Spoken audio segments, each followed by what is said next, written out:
Pasado alas 9 kaganinang buntag na bulabog ang mga estudyante sa Agusan National High School. Human mitingog ang alarma, kusog nga linog ang nahitabo. Niupo ang mga estudyante. Dayong tapong sa ilang mga ulo. Pipila ka minuto hina-hina ang gipagawa sila sa tag-sa kalawak.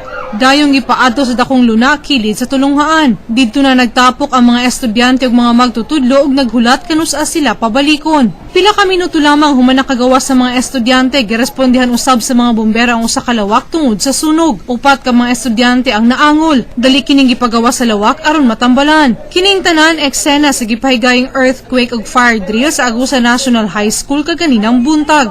Importante kayo kini aron maminusan nato ang mga aksidente ug malikayan usab nato ang mga panghitabo nga usahay magka-stampede. So this drill was gikandak nato ingon nga ma-prepare ang estudyante mismo on what are the things to do before, during, and after the earthquake. Sa obserbasyon sa RDRRMC, dunay pipila ka mga butang nga angayang hatagan og pagtagad sa mga namuno sa tulunghaan. So based sa evaluation, ma'am, na-progress ang Agusan National High School.